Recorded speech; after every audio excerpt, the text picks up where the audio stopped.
Todo mundo conhece nomes como Pelé, Ronaldo, Ronaldinho e Neymar, mas há um nome conhecido em todo o Brasil que permanece desconhecido em muitas outras partes do mundo: Denner. Em algum momento, seu nome foi mencionado ao lado de cada um desses jogadores renomados. Até mesmo o filho de Pelé afirmou que Denner tinha a velocidade e habilidade de Neymar, a astúcia e espírito de Ronaldinho e a eficiência de Ronaldo. Ele era um jogador que impressionou tanto Maradona que este chegou a parar no meio de uma partida para aplaudi-lo. Não é à toa que ele era chamado de Deus do drible. No entanto, como muitos devem saber, Denner faleceu com 23 anos, apenas alguns dias após a conclusão de sua transferência para a Europa e precisamente 2 meses antes do início da Copa do Mundo de 1994. Ronaldo foi o último nome convocado para a seleção. Ele não jogou um único minuto no torneio, mas essa experiência foi suficiente para mudar sua carreira para sempre. A maioria acredita que, se Denner estivesse presente, seu destino teria sido semelhante ao de Ronaldo ou de outros jogadores renomados. Quem o viu jogar nunca esqueceu sua habilidade. Assistir a Denner em ação era como ver uma estrela cadente. O primeiro vislumbre de seu talento veio em 1986. Após a perda de seu pai, Denner, então com 15 anos,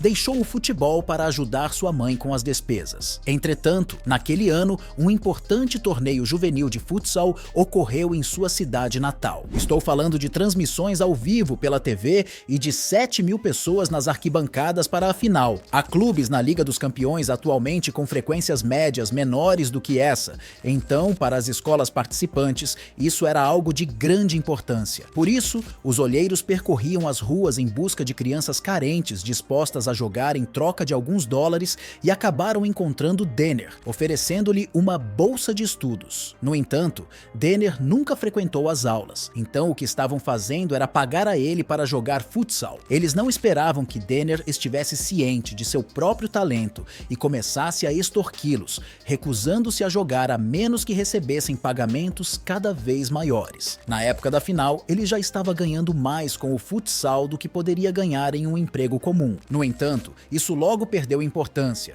pois Denner conquistou todos os troféus e prêmios do torneio, chamando a atenção de clubes como São Paulo e Portuguesa, seu clube de infância, e acabando por assinar com este último. Mas, uma vez na Portuguesa, eles perceberam rapidamente que havia um problema sério com ele. Denner era um verdadeiro menino de rua, raramente voltando para casa, e sua família assistia a todas as suas partidas, pois era a única maneira de ter certeza de que ele estava bem. Embora a maioria das pessoas o descrevesse como uma pessoa engraçada e tranquila, suas amizades de infância estavam envolvidas em atividades perigosas, o que influenciou seu comportamento. Em um momento, a situação se agravou ainda mais, com a polícia interrompendo um treino e levando Denner sob custódia, acusando-o de assalto à mão armada junto com 5 de seus supostos amigos. Ele só foi libertado após 2 dias, quando o clube convenceu o tribunal de que cuidaria dele. No entanto, como muitos outros jogadores, ele interpretou a situação como impunidade e não como uma segunda chance na vida,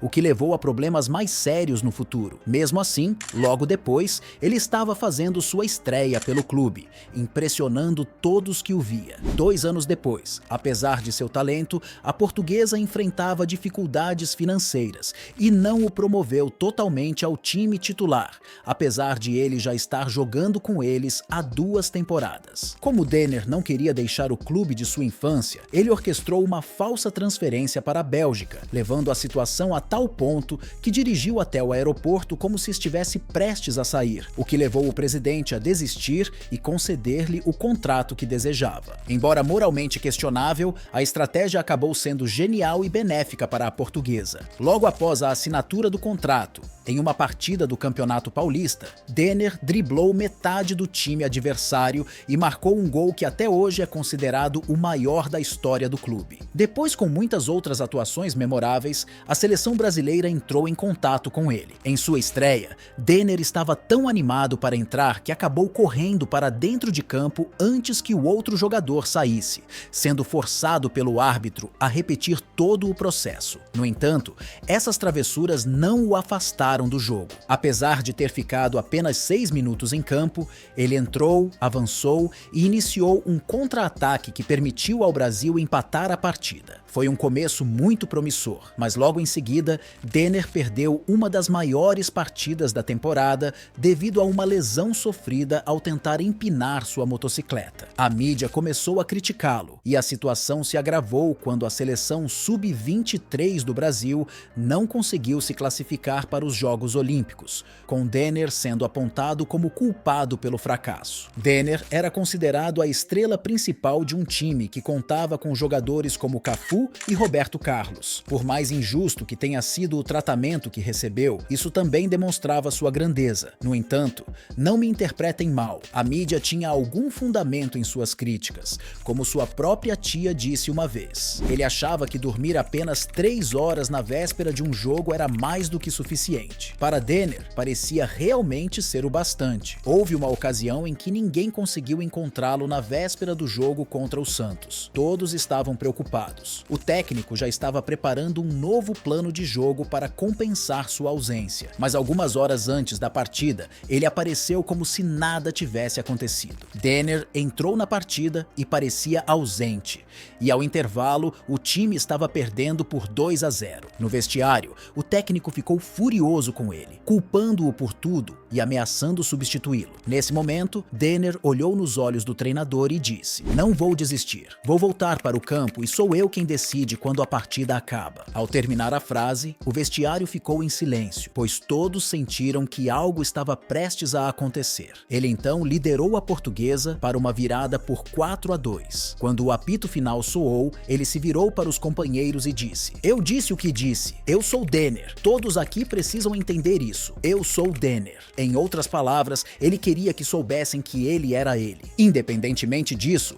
nem mesmo esse tipo de desempenho foi capaz de desviar a atenção de sua reputação de rebelde. No ano seguinte, ele apareceu no treinamento com um carro cheio de marcas de bala. Um jornal o descreveu como um vagabundo genial. Ele se tornou um dos jogadores mais famosos do país, mas isso lhe custou sua vaga na seleção. No entanto, houve pessoas como o bicampeão Pepe que disse: "Ele merece mais oportunidades. Em termos de talento bruto, nenhum jogador chegou tão perto de Pelé." Nesse ponto, ficou mais claro do que nunca que Denner precisava reorganizar sua vida, começando por se afastar de sua cidade natal e de seus velhos amigos. Ele conversou com o Grêmio, que há anos sonhava em contratá-lo, mas não tinha condições financeiras para isso. Portanto, fecharam um acordo de empréstimo de 3 meses. Tudo correu bem. Eles até venceram o Campeonato Gaúcho, mas o valor de Denner aumentou ainda mais. Quando ele voltou para a Portuguesa, a situação se repetiu. Seu contrato estava chegando ao fim e o clube não tinha dinheiro para comprá-lo. Nas palavras do presidente, estávamos chegando a um ponto em que ele ganhava quase tanto quanto todos os seus companheiros juntos. Estávamos tão desesperados que,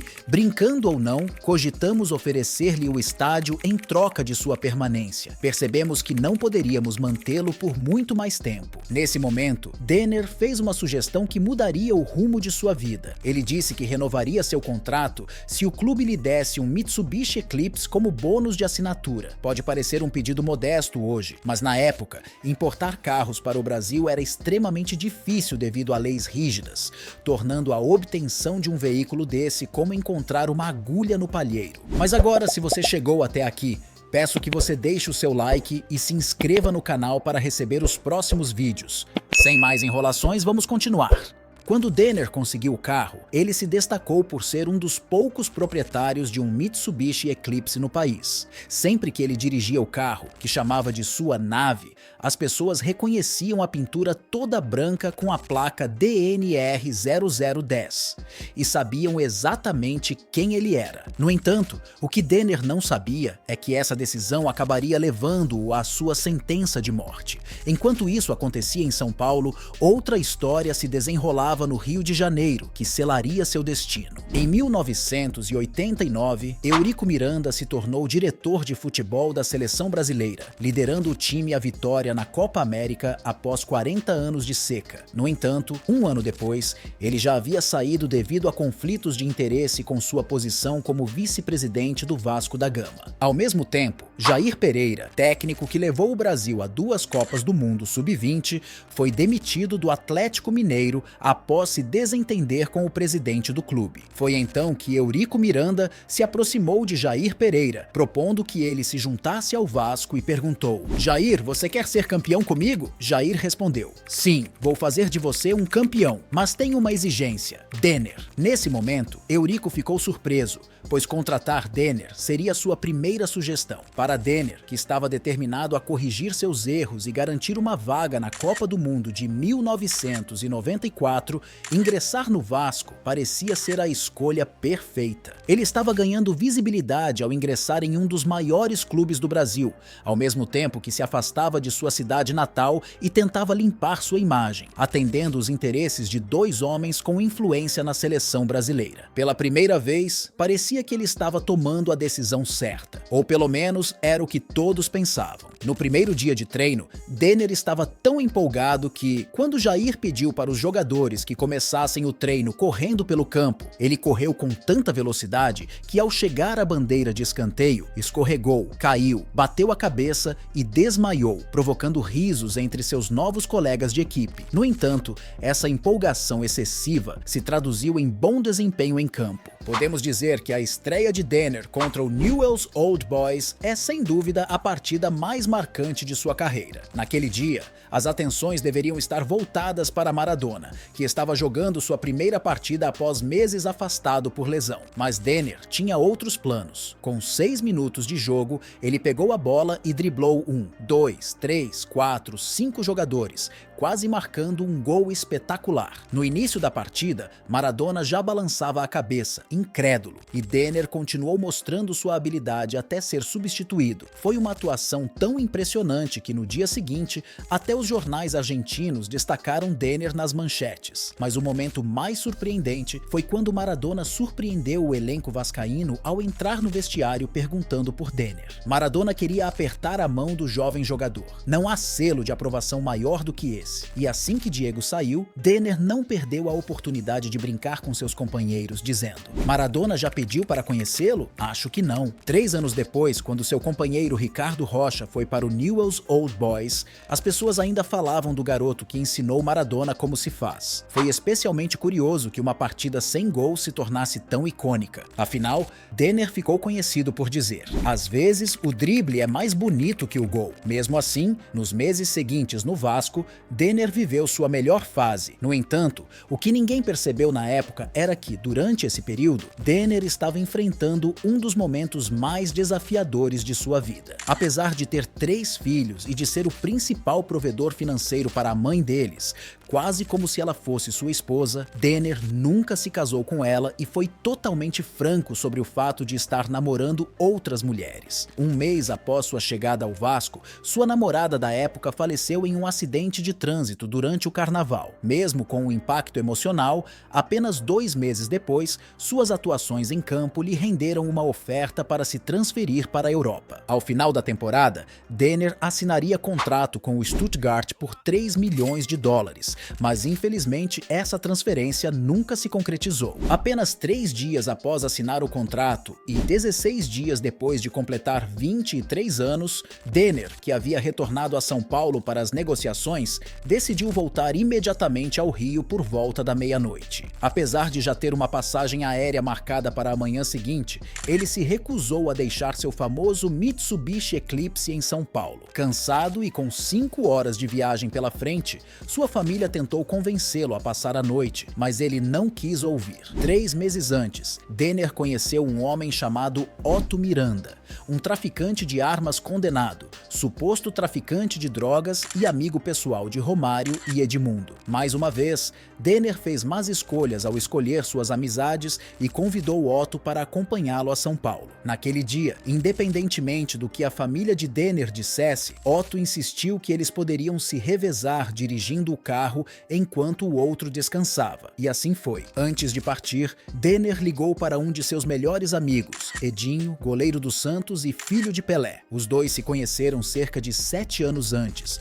durante uma partida juvenil. Denner encontrou Edinho. Os dois conversaram e saíram para comer pizza, rapidamente se tornando amigos próximos. No entanto, naquele dia em que Denner ligou para Edinho, ele parecia diferente, expressando repetidamente seu afeto por Edinho. Edinho ainda acredita que Denner tinha alguma intuição sobre o que estava prestes a acontecer. Mesmo assim, às 5 horas, já no Rio de Janeiro, e a apenas 20 minutos da casa de Denner, Otto adormeceu ao volante, perdeu o controle do carro e colidiu com uma árvore. Eles não estavam andando em alta velocidade, mas, infelizmente, embora os únicos ferimentos de Otto fossem 2 pernas quebradas, Denner havia inclinado demais o encosto do banco, o que significa que, com o impacto, o cinto de segurança o estrangulou, fazendo com que sua laringe sangrasse, levando ele a se engasgar com seu próprio sangue. De alguma forma, os repórteres chegaram ao local do acidente antes dos paramédicos,